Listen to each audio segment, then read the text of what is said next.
É isso aí, pessoal.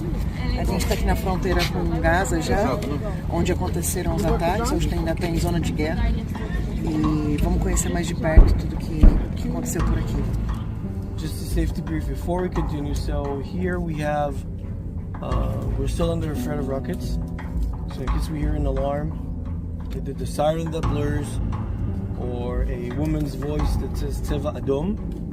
So we will put our helmets on and we will run to the safe room. Morning of the 7th, we're talking about hundreds of terrorists that have infiltrated into the kibbutz from several locations.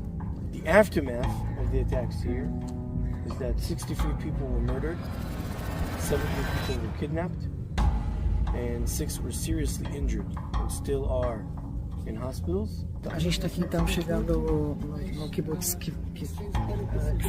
Kfar-Aza.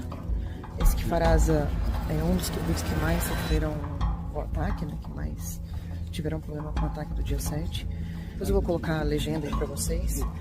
Mas aqui é importante a gente ver que as pessoas querem voltar. Moravam 960 pessoas, eles querem voltar para cá, mas só quando for seguro, né? As crianças realmente não entendem o problema de segurança, mas eles querem voltar para casa. São casinhas simples, como vocês podem ver, lugar simples. Kfar-Aza significa vilarejo de Gaza. Aqui a maioria das pessoas que moravam eram pessoas que com Gaza. Inclusive uma das pessoas conta que uma dos terroristas que entraram a conheciam, né, e usou esse fato de conhecê-la para poder entrar. Ela confiou e deixou ele entrar e ela foi sequestrada por ele, uma pessoa que ela conhecia. Enfim, uma história muito triste. Realmente é como se tivesse congelado o tempo aqui. Bem intenso, tá aqui. Ó, a bandeira LGBT ali. Aqui devia morar um casal LGBT. Tem uma bandeira ali, ó. A maioria das pessoas que moravam aqui eram de esquerda. Agora eu vou mostrar pra vocês um lugar que foi bombardeado. E a gente tem casas aqui, né, que foram bombardeadas aqui atrás de Yisrael também. Mas essa área da frente foi, né? Então aqui você vê os vestígios de... Essa bandeira foi colocada agora, claro. E a gente vê essas marcas na parede, são as marcas do exército de Israel, do IDF, para marcar, para dizer, não, essa casa já foi verificada, né? Aqui você vê, por exemplo, uma que está com data, inclusive. E acho que tá aqui, ó, 11/10, foi o dia que limparam a casa por dentro, tiraram os cadáveres. E disseram, não, que tá ok, tá clear já, né, para poder entrar. Mas aqui você vê a verdadeira destruição, né, que eles fizeram. Vou mostrar ali uma porta, por exemplo. Porta arrombada, né. Uma pequena cozinha. Ali você vê os tiros. Os tiros que foram dados para dentro. Imagine that a family had to sit, or people had to sit in safe rooms for 10, 12, 22, 36 hours sometimes. And the safe room itself is not designed for that. There is no bathroom, there is no faucet, there is no water. And people with small kids had to stay in those rooms for numerous hours. The other thing is that you cannot lock the door because it's designed so that you can open it from the outside in case of an emergency. Again, these safe rooms are not against terrorists. They're against rockets and shrapnel. These are not bunkers. Or specifically here, people had to hold the knob of the door for several hours. And if you're alone, then you have a problem because you need to hold the knob of the door, but you also need to hold the window because they're trying to open the window from the outside. So it's impossible. It's horrible to hear terrorists outside your window shouting in Arabic and telling you to come outside and hear the gunfire, hear the explosions. And because the doors aren't bulletproof, a lot of the times people were holding the door for long hours and they were shooting at them. You know, people were shot in their hands and were still holding the door because that's the only way they thought they could try to survive. And And Liad talked about the fire set inside. If they didn't burn from the fire, they would come outside because they choked from the smoke, and outside they'll probably be met with a terrorist who shoots at them. Just try and grasp. Philippe Shin was the head of the regional council, Shala Negev. So he was in charge of this kibbutz, along with other kibbutzim here in the region. Philippe Stein was also one of the first names that was released in this horrific morning. People in Israel understood that if the head of the regional council is killed, and they saw the pictures of the white pickups in the city of Sderot, something horrible is going on. But for many hours, there wasn't an actual understanding of just how wide the scale this attack was. Nobody really knew. His son was the one to find his father's body, and his wife, Vered, that day, she lost her mother. Her mother lives right there, right where the White House is. That's the interception of Iron Dome. Small interceptions of Iron Dome. You can see the small... So this was a missile come from Gaza? Those are rockets that were fired from Gaza into Israel, and they were just now intercepted by Iron Dome.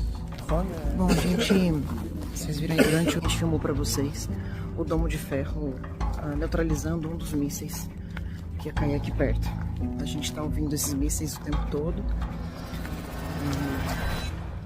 Acabou de explodir mais um. Não sei se vocês ouviram. E realmente eles não tem cessar o fogo. For the world is that I don't think they know what Hamas is. They don't know, right? They never read what Hamas means. It's very problematic or very challenging to be gay in Gaza. Very challenging. I'm using diplomatic words right now. So I don't think they understand. They don't. Because the LGBT is prohibited, right? In their tradition. Prohibited. Yeah. I really don't understand how the people can support them, and all the LGBT people in Brazil support Hamas, and I really don't get it. It was right before the elections. So this is. That's why I think you see these posters on a lot of houses here. But he lives here or no? Yeah, Yeah. he lives here. We were just at his house where we stopped. That was his house. He's killed. Aquela história que ele contou agora há pouco é desse Ofir, que estava concorrendo às eleições. Mais uma bomba. Mais uma coisa queimada ali.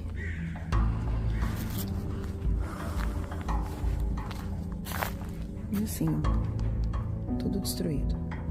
So, the house behind me is the house of a close friend of mine. This is her childhood home. This is where she grew up. Her name is Raz. And both of her parents were murdered on that Shabbat, on that 7th of October. There is nothing left of it now, as we can see. And that's where they were murdered. We're not sure if she was shot or burned alive. We don't exactly know.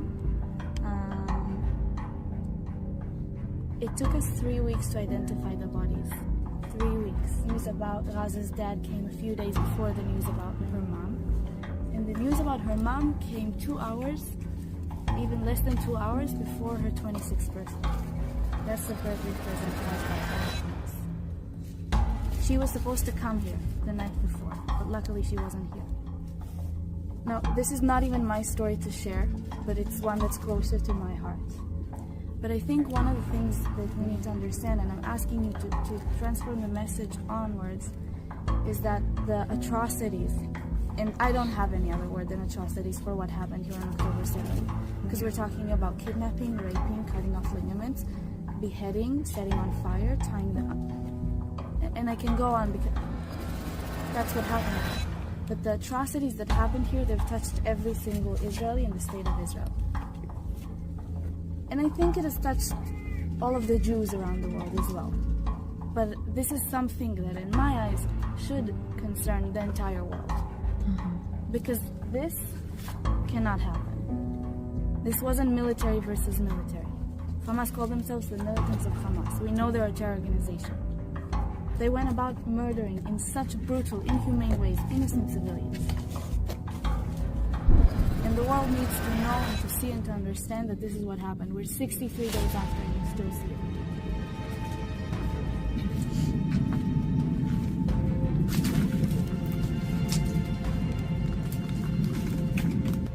A gente precisa imaginar o seguinte, como é que as pessoas podem assistir uma coisa assim e ainda não perceber que Hamas é uma organização terrorista e ainda não apoiar Israel. Isso que aconteceu aqui pode acontecer em qualquer lugar do mundo. Não aconteceu só aqui, aconteceu primeiro aqui. É isso que as pessoas precisam entender. E a ameaça no Brasil, ela é eminente.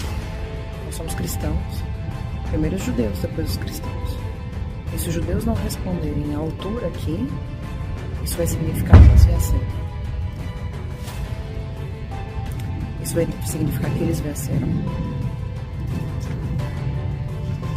E o Hamas vencer é exatamente a mesma coisa do que dizer: pode ir em frente, pode fazer com outros países também, inclusive o nosso.